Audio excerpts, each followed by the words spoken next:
세계 속의 대한민국, 우리나라의 아름답고 감동적인 이야기를 전합니다. 휴면소통입니다. 낭만과 예술의 나라로 일컬어지는 파리가 실은 허상이었나 봅니다. 프랑스 국민 한 명당 버리는 쓰레기의 양이 전 세계 최고 수준을 기록하면서 결국 프랑스가 완전 백기투항을 선언했습니다. 겉으로는 낭만과 예술을 부르짖지만 쓰레기를 처리할 수가 없어서 파리의 거리는 악취로 가득한데요. 그래서 파리는 건국 이래 처음으로 쓰레기 분리수거 제도를 실시한다고 합니다. 고고하고 콧대 높은 프랑스 고위 정부에서 전 세계 쓰레기 분리수거의 권위자 한국의 분리수거 정책에 대한 견학을 긴급하게 요청했다는 소식입니다. 한국은 이미 오래전부터 쓰레기 분리수거 정책을 시행해왔고 ESG가 대세인 지금 세계에서 으뜸 가는 시민문화를 자랑하는 수준에 이르렀습니다. 이에 프랑스 최대 방송사인 TF1에서 한국의 분리수거 정책에 대한 특집 다큐멘터리를 방영했습니다. 그들의 눈에 비친 우리나라 어떤 모습인지 요약본으로 정리해드립니다. 구독, 좋아요, 알림 설정은 영상 제작에 큰 힘이 됩니다.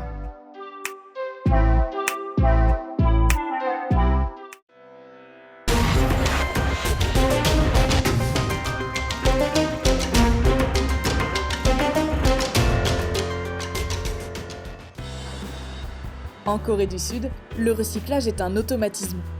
Comme le plastique, le verre ou le métal, les déchets alimentaires ont leur propre poubelle. Au moment de préparer le repas pour les 5 membres de sa famille, Lee So-eun commence son tri. Je sépare les différents légumes, car les épluchures de pommes de terre vont dans les déchets alimentaires, mais pas les pots d'oignons qui vont dans les déchets généraux. Au début, comme c'était difficile, j'ai affiché un tableau imprimé et j'ai fait le tri sur la base du tableau. Maintenant, je le fais de tête pour 80% des aliments. Chaque semaine, elle se débarrasse de près de 6 kg de nourriture dans les poubelles au pied de son immeuble. Je vais me débarrasser de ma poubelle alimentaire. J'approche mon badge et voilà, c'est ouvert. La poubelle semble bien pleine. Je jette mes déchets.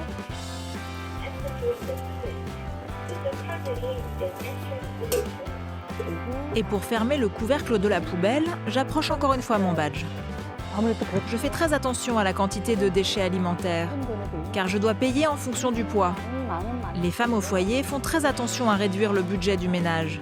Par exemple, je retire toute l'eau des déchets alimentaires pour alléger le poids. Un système de conteneurs intelligent que la Corée voudrait généraliser. En attendant, la plupart des Coréens participent financièrement au recyclage via l'achat obligatoire de sacs poubelles dédiés aux biodéchets. Dans ce restaurant traditionnel, les banchan s'accumulent sur la table. Tous ces plats d'accompagnement sont très traditionnels. Là, nous avons une galette salée au chou et des légumes marinés de jeju, et là, des piments sautés avec des petits poissons. Des petits plats qui accompagnent le repas principal, typique de la cuisine coréenne. En fin de service, toutes les assiettes ne sont pas vides, un gâchis que l'on retrouve sur la plupart des tables du pays. On ramasse les déchets alimentaires et on les jette ici. Une fois que le service est terminé, il y a une poubelle. Pour ces déchets dehors, on met cet autocollant sur la poubelle qui montre que j'ai payé pour que les éboueurs puissent récupérer tout ça. Les Sud-Coréens jettent près de 5 millions de tonnes de nourriture par an, mais ils sont à la pointe du recyclage. En France, seuls 14% des déchets alimentaires des ménages sont recyclés. En Corée, c'est presque 100%. Des restes transformés dans des usines comme celle-ci à l'est de Séoul. Ici, ils sont recyclés en nourriture pour animaux. Nous stockons les déchets alimentaires dans ces cuves. Après, tous ces restes sont envoyés aux machines de broyage. Là, on va séparer toutes les substances qui ne sont pas des aliments pour ne garder que les déchets alimentaires. De la cuve, ils sont envoyés aux machines de séchage. Une partie du résultat final est envoyée aux fermes de poules ou de canards et le reste est envoyé aux usines de fabrication des aliments des animaux. 3300 tonnes de déchets alimentaires sont traitées chaque jour.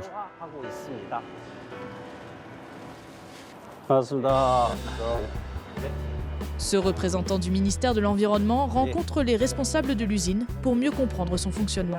C'est grâce à l'implication des autorités il y a 20 ans que la Corée est aujourd'hui un pays pionnier.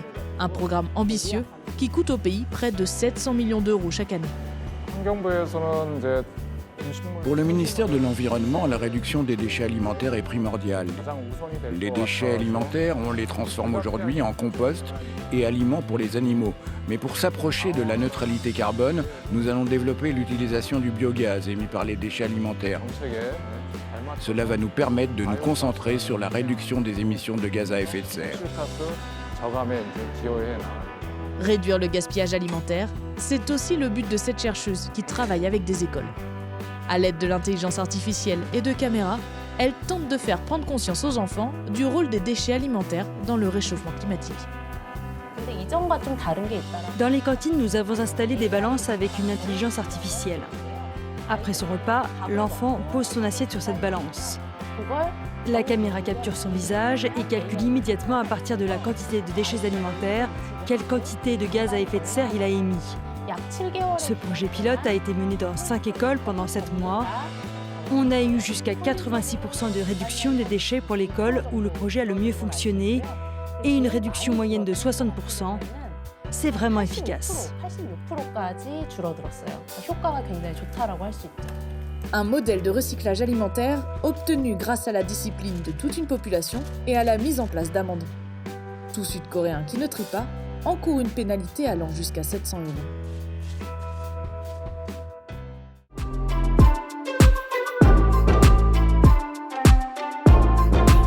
한국인은 재활용의 선두주자입니다. 그들은 어려서부터 학교에서 재활용 수업을 듣습니다. 종이, 플라스틱, 캔 등을 분리해줍니다. 한국을 알수록 한국의 독특한 문화를 접하게 됩니다. 한국에 가봤는데 정말 좋았어요. 다시 가고 싶습니다. 한국 여행을 갔을 때 맥도날드에 들어갔습니다. 외국 사람들은 먹은 것을 매장에 두고 가는 것이 일반적인데 직원들이 정리하는 빈도가 낮아서 매장이 쉽게 더러워집니다. 하지만 한국의 매장은 분리수거 쓰레기통이 여러 개 있고 사람들이 알아서 먹고 남은 쓰레기를 정리합니다. 정말 깨끗한 민족입니다. 한국 여행을 하다 보면 길거리의 쓰레기통을 쉽게 발견할 수 없습니다. 길거리에 쓰레기통이 없는데 길이 깔끔한 것이 신기합니다. 한국은 길에 쓰레기를 버리지 않는 문화가 있고 그게 멋지다고 생각합니다. 프랑스 공영 라디오 방송 프랑스 앵테르는 한국은 20년 이상 음식물 쓰레기 분리수거 분야의 챔피언이었다며 1995년에는 바이오 폐기물의 2%만 재활용됐지만 지금은 거의 모든 폐기물이 재활용되고 있다고 소개했습니다. 그동안 해외 각국에서는 음식물 쓰레기는 물론 분리수거도 제대로 이루어지지 않고 있었는데요. 최근 환경 문제가 심각해지다 보니 오랜 기간 동안 쓰레기 배출에 공을 들여온 한국이 집중 조명되고 있는 것 같습니다. 시청해주셔서 감사합니다. 휴명토톡이었습니다.